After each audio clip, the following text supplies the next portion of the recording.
अब ये वाला क्वेश्चन है, ये भी सिंपल ही क्वेश्चन है। इसमें क्या दे रखा है कि वेज एक एच हाइट का एक 3H बिल्डिंग के ऊपर रख दिया गया है। ये वाली जो 3H बिल्डिंग है इसके ऊपर एक H हाइट का वेज रख दिया गया है। तो एक बॉल इस H हाइट से, वेज के H हाइट से यहाँ से छोड़ी गई और यहाँ पर आके इसकी यू नॉट वेलोसिटी है हॉरिजॉन्टल में। हमारे को जो कार्टेशियन प्लेन है वो z और x में डिफाइंड है। अब इसको हम कर लेते हैं। पहले तो हम यहाँ से इसको a पॉइंट मान लेते हैं, इसको b मान लेते हैं एंड इसको c पॉइंट मान लेते हैं। एनालाइज ही करना पड़ेगा क्योंकि यू नॉट पूछा है पहले, फिर वी कैप पूछा है। वी कैप कौन सी है? जो फाइनल वेलोसिटी आफ्टर बाउंसिंग हो जाएगी। और थीटा पूछा है एंड d/h1 रेशियो पूछा है, जो h1 ये वाला कवर हो जाएगा। तो निकालना शुरू करते हैं।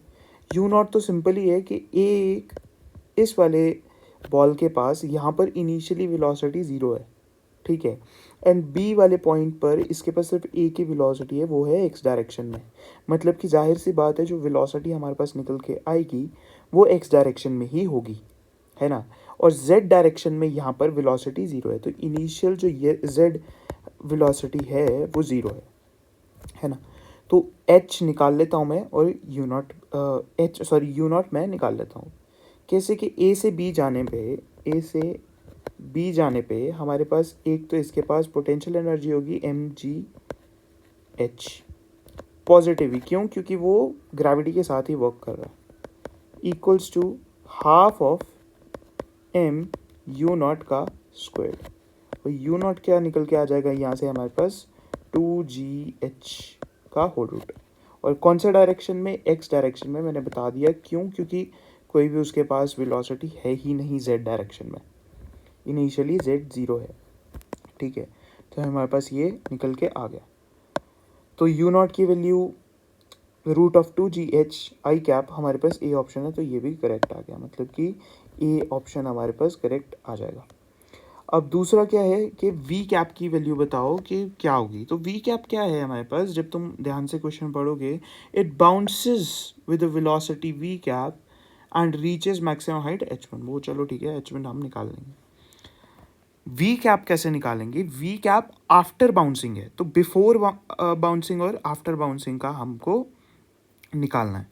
तो ये B2C वाले में बिफोर बाउंसिंग ऑफ बॉल का कंडीशन कैसा होगा कि एक्स डायरेक्शन में कोई भी एक्सेलरेशन या फिर कोई भी चेंज नहीं हो रहा है, तो मतलब कि जो वेलोसिटी है वो यू नॉट ही रहेगी, है ना।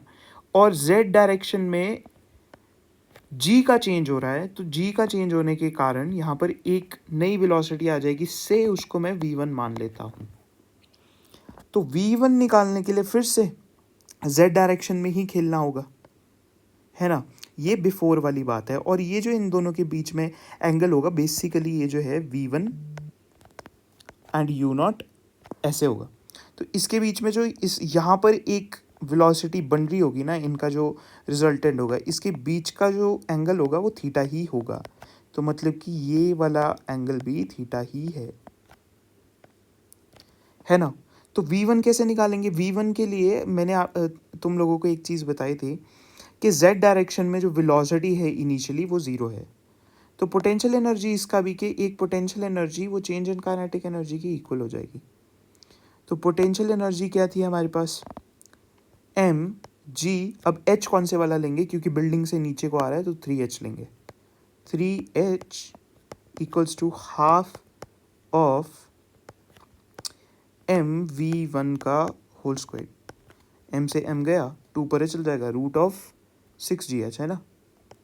√6gh हमारे पास v1 की वेलोसिटी आ गई। एंड डायरेक्शन से कोई ज़्यादा फर्क पड़ेगा नहीं। अब मुझे एक चीज़ पता लग रही है कि थीटा मैं आराम से निकाल सकता हूँ कि v1/u0 अगर मैं कर दूँ, v1/u0 अगर मैं कर दूँ तो tan थीटा निकल जाएगा मेरे पास। तो tan थीटा की वैल्यू हमारे पास क्या आ जाएगी? v1/u0। तो v1 की वैल्यू √6gh है, तो यहाँ से मैं √3 बाहर ले लेता हूँ, क्योंकि इसकी वैल्यू तो √2gh थी। तो tan थीटा की वैल्यू √3, तो थीटा की वैल्यू मेरे पास 60 डिग्रीज आ गई। तो इसका मतलब सी ऑप्शन भी मेरे पास सही आ गया। अब आफ्टर वाला केस, आफ्टर से अब मैं वी कैप निकाल सकता हूँ आफ्टर बाउंसिंग। तो आफ्टर जब निकालूंगा तो एक जो वर्टिकल वेलोसिटी होगी वो चेंज हो जाएगी, वो v1 नहीं रहेगी। पर सिमिलरली क्योंकि हॉरिजॉन्टल डायरेक्शन में कोई भी एक्सेलरेशन हमारे पास नहीं होगा तो u नॉट ही रहेगा। मतलब कि ये बोल सकता हूँ मैं कि ये वाला से v कैप वेलोसिटी हो गया आफ्टर, एंड ये वाला जो होगा हमारे पास वेलोसिटी वो u नॉट ही रहेगा। अब वी कैप निकालने के लिए, वी कैप निकालना है ना, अब वी कैप निकालने के लिए हमें ये पता लग गया कि वी कैप जो आएगी वो तो वी प्राइम एक्स कैप के कैप, क्योंकि जेड डायरेक्शन में होगा ऊपरली तरफ को, plus you not I cap के डायरेक्शन में आएगी। तो एक चीज़ तो पता लग गई कि ये आई कैप प्लस के कैप के टर्म्स में आएगा, और हमें क्या दे रखा है कि आई कैप माइनस जेड कैप। नहीं नहीं नहीं नहीं, इसमें नहीं आ सकती। तो बी ऑप्शन तो हमारे पास रॉन्ग आ गया, है ना।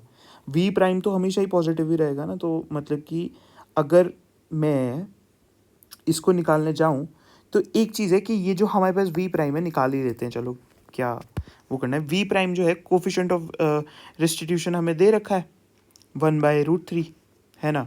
तो वी प्राइम क्या हो जाता है after bouncing, coefficient of restitution into जो प्रीवियस जो उसमें वेलोसिटी थी, मतलब कि v1 हमने निकाल ली थी, तो 1/√3 v1 की वैल्यू क्या थी हमारे पास, ये √6gh, मतलब कि √2gh हमारे पास v प्राइम आ जाएगा। और u नॉट भी यही था, तो मतलब कि √2gh times I cap plus के कैप हमारे पास वेलोसिटी आ जाएगी। और हमें क्या दे रखा है, माइनस में नहीं आ सकती, है ना, आफ्टर। तो अगर तुमने बिफोर के लिए एनालाइज किया होता है, इसी से ही एनालाइज किया होता तो गलत हो जाता पूरा ही, है ना।